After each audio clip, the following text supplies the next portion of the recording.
आणि आता इतरही काही महत्त्वाच्या बातम्यांचा वेगवान आढावा घेऊयात टॉप 50 मध्ये.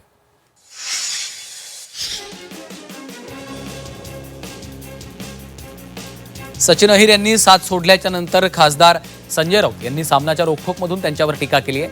राष्ट्रवादी काँग्रेस पक्ष सोडल्यानंतर शरद पवार अहिर यांच्याकडे पाहतही नव्हते असा दावा राऊतांनी केला.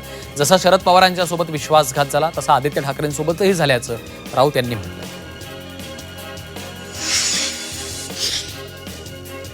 रिपब्लिकन पक्ष ज्यांच्यासोबत जातो त्यांना सत्ता मिळते, पण रिपब्लिकन पक्षाला काहीच मिळत नाही, फक्त मला, असं मिश्किल विधान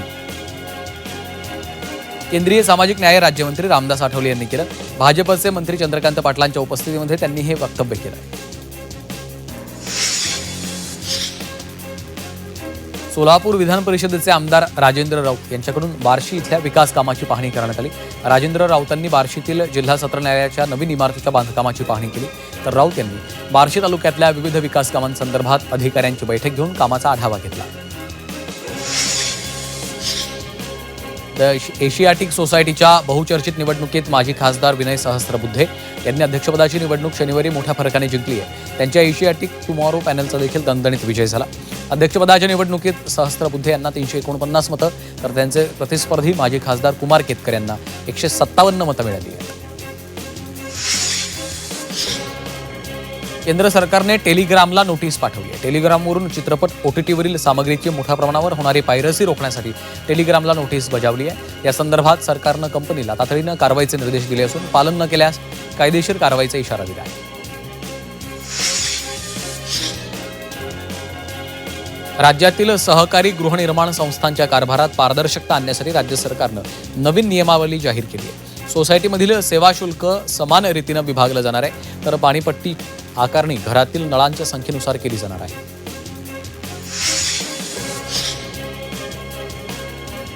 संभाजीनगर महापालिकेत कामानिमित्त येणाऱ्या नागरिकांना अधिकाऱ्यांची वाट पाहावी लागू नये यासाठी महापालिका आयुक्तांनी महत्त्वाचा निर्णय घेतलाय.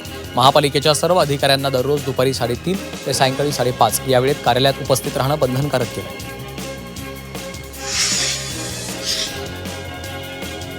शिक्षक समन्वय संघानं 7 आणि 8 जुलै रोजी राज्यव्यापी शाळा बंद आंदोलनाची घोषणा केली आहे. अनुदानित आणि अनुदानित शाळांतील शिक्षक व शिक्षकेतर कर्मचाऱ्यांच्या प्रलंबित मागण्यांसाठी आंदोलनाची घोषणा करण्यात आलेली आहे.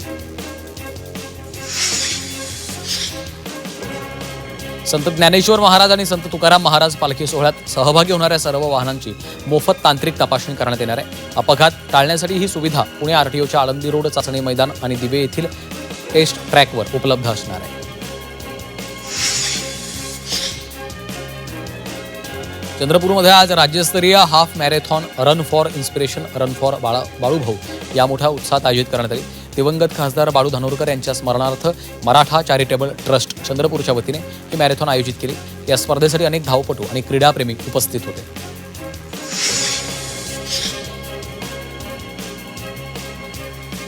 जालना शहरात आज संत मुक्ताबाईंच्या पालखीचा रिंगण सोहळा मोठ्या उत्साहात पार पडला. जिल्हा प्रशासनाच्या वतीनं पहिल्यांदाच रिंगण सोहळ्याचं आयोजन केलेलं होतं. या रिंगण सोहळ्याला मराठा आंदोलक मनोज जरांगे पाटील यांच्यासह हजारो भाविकांनी हजेरी लावून पालखीचं दर्शन घेतलेलं आहे.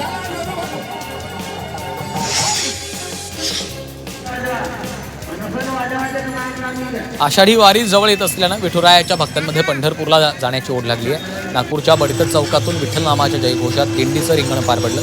यावेळी वारकरी मोठ्या भक्तिभावाने विठुरायाचं नामस्मरण करत सहभागी झाले. काळ मृदंगाच्या निनादात परिसर भक्तिमय झालेला पाहायला मिळाला. संतश्रेष्ठ ज्ञानेश्वर महाराजांच्या पालखीचा 8 जुलै रोजी प्रस्थान होणार आहे. त्यासाठी आळंदी नगर परिषदेने प्रशासकीय तयारी पूर्ण केली. प्रस्थान सोहळ्याला लाखो वारकरी आळंदीत दाखल होणार आहेत. त्यामुळे आळंदीत 1800 मोबाईल टॉयलेटची व्यवस्था करण्यात आली आहे.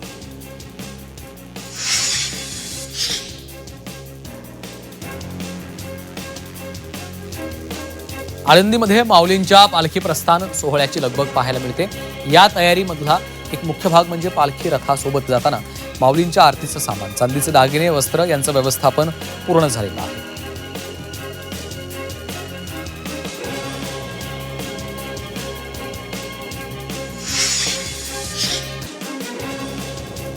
पुणे जयपूर एअर इंडिया एक्सप्रेसचं विमान उड्डाणासाठी धावत असताना धावपट्टीवर अचानक कुत्रा आल्यामुळे वैमानिकानं प्रसंगावधान राखत रिजेक्टेड टेक ऑफ करत विमान थांबवलेलं आहे. अचानक ब्रेक लागल्याने प्रवाशांमध्ये काही काळ भीतीचं वातावरण निर्माण झालं. या घटनेमुळे पुणे विमानतळावरील सुरक्षेवर प्रश्नचिन्ह उपस्थित होत आहे. पुणे महापालिका हद्दीत समाविष्ट झालेल्या 23 गावांचा विकास आराखडा वेगानं पूर्ण करण्यासाठी स्वतंत्र विकास आराखडा कक्ष स्थापन करण्यात आला. अतिरिक्त आयुक्त यांनी याबाबत आदेश दिले असून विविध विभागातील 26 अधिकारी आणि कर्मचाऱ्यांची नियुक्ती करण्यात आली आहे. आमिर खान आज तिसऱ्यांदा विवाह बंधनात अडकलाय. आमिर आणि गौरीचा विवाह सोहळा आज आमिरच्या राहत्या घरी संपन्न झाला. या विवाह सोहळ्याला मनसे अध्यक्ष राज ठाकरे उपस्थित होते.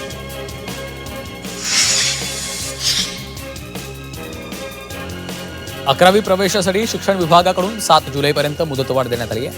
मुंबई विभागात मुसळधार पावसाच्या पार्श्वभूमीवर 11वी प्रवेशासाठी मुदतवाढ दिली, तर 11वीसाठी काल 2 लाख विद्यार्थ्यांनी प्रवेश निश्चित केला. केंद्रीय शिक्षण मंत्रालयानं राज्याच्या शालेय शिक्षण व्यवस्थेतल्या त्रुटींबाबत तीव्र नाराजी व्यक्त केली आहे. शाळांमध्ये कृत्रिम बुद्धिमत्ता आणि कोडिंगसारखे विषय सुरू केले जात असताना 97% शाळांमध्ये माहिती आणि संप्रेषण तंत्रज्ञान प्रयोगशाळाच नसल्याची बाब अत्यंत चिंताजनक असल्याचं मंत्रालयानं नमूद केलं. RTE प्रवेश प्रक्रियेच्या 3 फेऱ्या पूर्ण झाल्यानंतरही राज्यातील 18,281 जागा रिक्त आहेत. आतापर्यंत 96,545 विद्यार्थ्यांचे प्रवेश निश्चित झाले. सोयीच्या शाळेत प्रवेश न मिळाल्यानं अनेक पालकांनी फी भरून अन्य शाळांमध्ये मुलांचे प्रवेश घेतले. मुंबई आणि उपनगर परिसरात पावसानं धुमाकूळ घातलाय. मुंबई शहरासह रायगड, ठाणे, पालघर, रत्नागिरी आणि सिंधुदुर्ग जिल्ह्यात रेड अलर्ट दिलेला आहे. या जिल्ह्यामध्ये 6 जुलैपर्यंत मुसळधार पावसाची शक्यता आहे.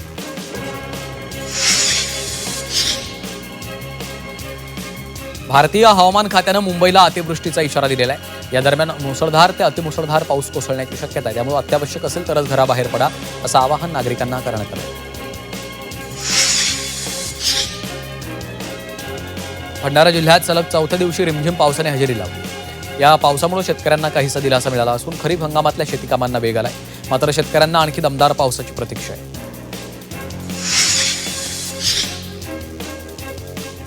हवामान खात्यानं रायगड जिल्ह्यात अतिवृष्टीचा इशारा दिलाय. रायगड जिल्हा प्रशासन तसंच पोलीस प्रशासन सतर्क झालंय. पाण्यात अडकलेले नागरिक आणि वाहन चालक यांना मदत करून बाहेर काढण्याचं काम यंत्रणा करत आहे, तर नागरिकांना सतर्कतेच्या सूचना देखील देण्यात येत आहेत.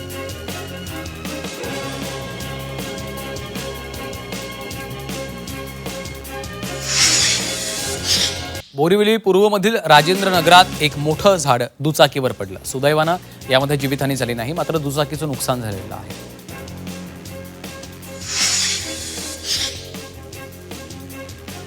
मुंबईच्या अनेक भागात मुसळधार पाऊस झाला. या सततच्या पावसामुळे अंधेरी सबवेमध्ये पाणी साचलं असून प्रशासनानं सुरक्षेच्या कारणास्तव अंधेरी सबवे वाहतुकीसाठी बंद केला. दरम्यान पाणी साचलेल्या ठिकाणी एक टेम्पो बंद पडल्यानं वाहतुकीवर परिणाम झाला.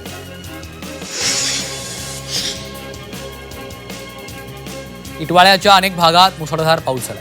या पावसामुळे टिटवाळा गणपती मंदिराच्या मुख्य रस्त्यावर मोठं झाड पडलं. सुदैवानं रात्री झाड पडल्यानं यात कोणतीही जीवितहानी झाली नाही. सिंधुदुर्गच्या सावंतवाडीत पावसाने थैमान घातला आहे. या वादळी पावसामुळे 24 घरांचं मोठं नुकसान झालं. सोसाट्याच्या वाऱ्यामुळे घरांची पडझड झाली आहे. घराच्या नुकसानीमुळे अनेकांचे संसार उघड्यावर पडले आहेत. साताऱ्याच्या महाबळेश्वर जवळच्या नावली गावात भूस्खलनाचं संकट निर्माण झालेलं आहे.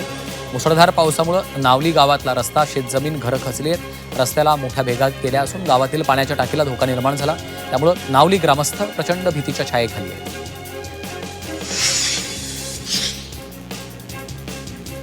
नवी मुंबईच्या बेलापुरात इमारतीची भिंत कोसळली. बेलापुरा गावातील इमारतीची गॅलरी कोसळली आहे. मुसळधार पावसामुळे इमारतीची गॅलरी कोसळलेली आहे.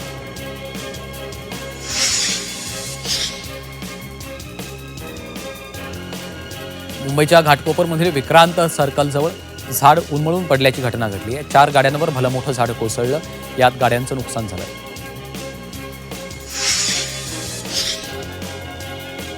बदलापूर मार्गावर नागरिकांना मोठा मनस्ताप सहन करावा लागतो. रस्त्यावरील चेंबर्स ओव्हरफ्लो झाल्यानं घाणीचं पाणी थेट रस्त्यावर साचलं असून संपूर्ण मार्ग जलमय झाला. या साचलेल्या सांडपाण्यातूनच वाहन चालकांना जीव धोक्यात घालून प्रवास करावा लागत आहे. अमरनाथ नगरपालिकेनं केलेल्या नालेसफाईच्या दाव्याची यामुळे पोलखोल झाली आहे. पालघरमध्ये खामलोली गावात प्रशासनाच्या हलगर्जीपणामुळे रस्त्याची उंची वाढवल्यानं पाण्याचा निचरा होत नाहीये. तर अनेकांच्या घरात हे पाणी शिरल्याचं समोर आलं. रस्त्याची उंची वाढल्यानं पाण्याचा निचरा व्यवस्थित होत नाही, त्यामुळे पाणी घरात शिरल्यानं नागरिकांचे हाल होत आहेत.